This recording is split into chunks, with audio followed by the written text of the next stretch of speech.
Paz do Senhor Jesus, o Eterno, nosso Salvador.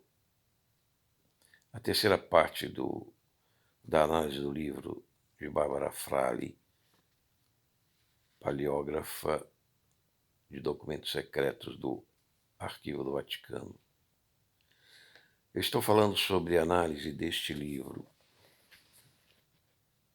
de Bárbara, sobre o atestado de óbito de Nosso Senhor Jesus Cristo. Ao meu amigo, senador MM.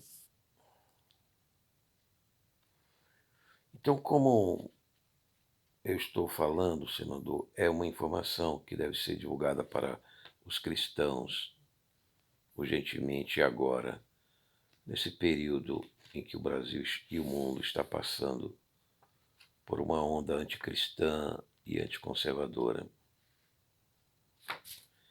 Como ia dizendo, Jesus recebeu na sua mortalha o linho de Turim,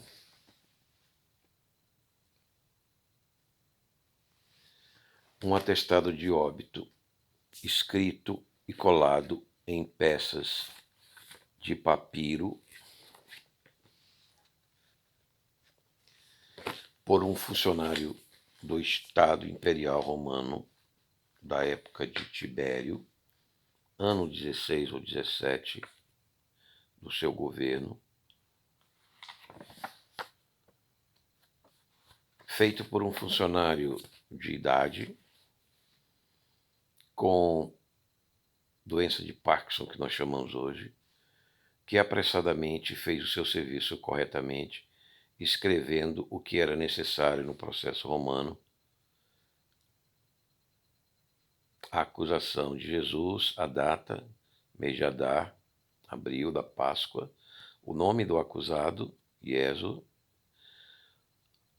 a sentença que lhe foi dada por Pôncio Pilatos, por Tibério, pela autoridade do César, Inesse, condenado, o nome do funcionário registrado, Peso, e aí no final tem uma minúscula em grego e maiúsculas, e todas as características são do primeiro século, na época que realmente Jesus sofreu a condenação de Pilatos. E tem o nome do imperador, sob qual a autoridade foi dada a sentença de morte por cruz de Jesus Cristo, nosso Senhor, o Eterno Salvador. Portanto, senador, eu peço que o senhor possa divulgar para os cristãos essa importante informação. O Império,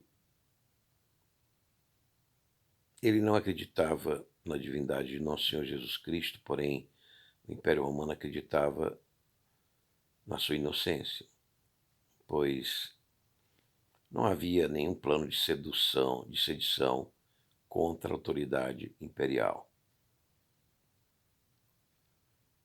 Mesmo porque o Senhor Jesus, o Eterno de Israel, ele fala diante de Pilatos que a autoridade para aquela execução lhe foi dada do alto.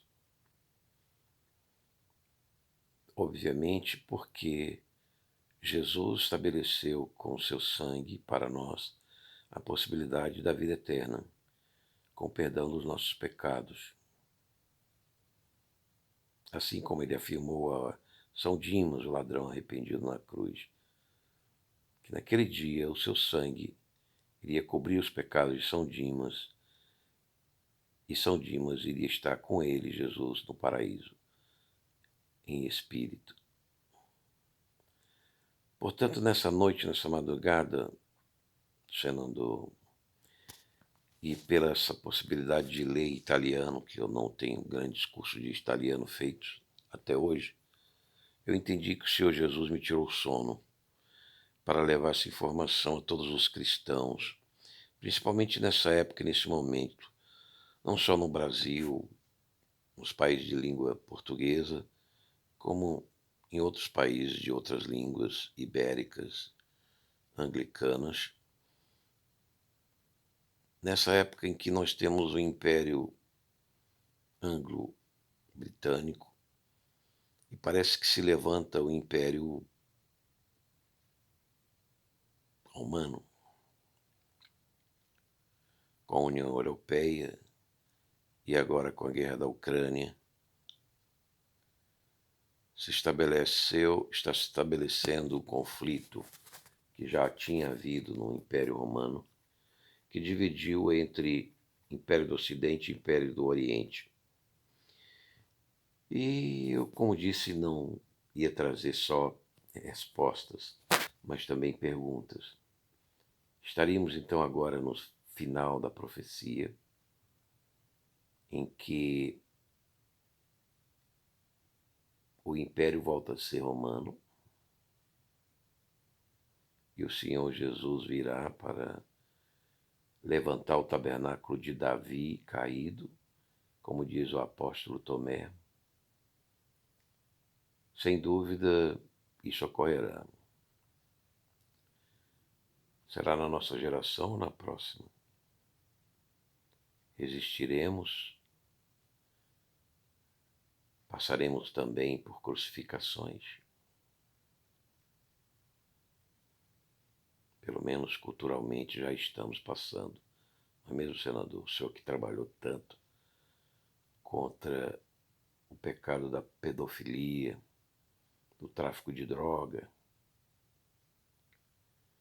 Então, senador MM, eu acho que está aí as informações. Eu cumpri a minha missão que o senhor me deu essa noite, essa madrugada, me tirando o sono,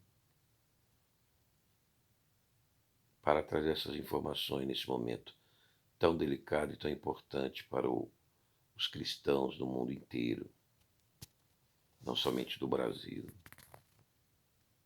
Esse livro de Frale não tem ainda em português, tem italiano.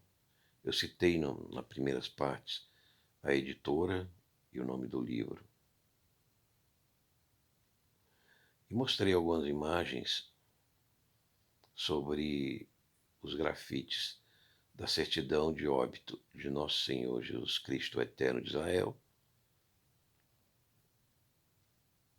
E, se alguém gostou, por favor, compartilhe para cristãos esses vídeos, estas informações importantíssimas para a fé cristã no mundo todo, não só no Brasil. E um detalhe, eu adquiri uma pequena moeda romana antiga e ela tem, e para mim, pessoalmente, é muito significativo, pois eu trabalhei nesse serviço bancário do Estado brasileiro. Então, no olho de Jesus, encontrado os sinais de uma moeda do tempo de Pilatos, e eu adquiri um exemplar dessa moeda do tempo de Pilatos, que se chama lepto. Está bem aqui no olho, sobre o olho de Jesus, que era uma prática de sepultamento para fechar os olhos do corpo. Os sinais dessa moeda foram detectados no negativo de Henri, que foi fotografado na época em que se inventou a fotografia na Itália, em Turim. Ele tirou essas fotos do sudário de Jesus. Bom, eu acho que eram essas informações. Possivelmente eu concluo essa análise sobre o atestado de óbito de Nosso Senhor Jesus Cristo, o Eterno de Israel. Espero que tenha sido útil a nossa análise. Espero que, senador MM, que seja divulgado nas igrejas, que seja divulgado para nossos irmãos cristãos, principalmente nesse momento que estamos passando, de necessidade de um esclarecimento da nossa fé cristã no Senhor Jesus Cristo e na eficácia eterna de sua palavra, do Evangelho e da salvação e a purificação dos nossos pecados pelo seu Espírito Santo e pelo seu sangue derramado na cruz daquele ano do primeiro século do Calvário, talvez 16, 17, do imperador Tibério. Esse que vos falou, Alf, esse é um projeto Logos, Ministério Igreja de Jesus. Paz e graça, e possivelmente, senador, a gente pode se encontrar e esclarecer mais algum ponto sobre essa questão, se for de seu interesse, e de algum irmão, pastor, algum ministério de igreja, estamos à disposição. Procure entrar em contato comigo num e-mail cosmologiabiblica@gmail.com, esse que vos falou, Aito Fialho, do Brasil. Paz e graça a todos os cristãos, boa eleição e bom voto, dia 30.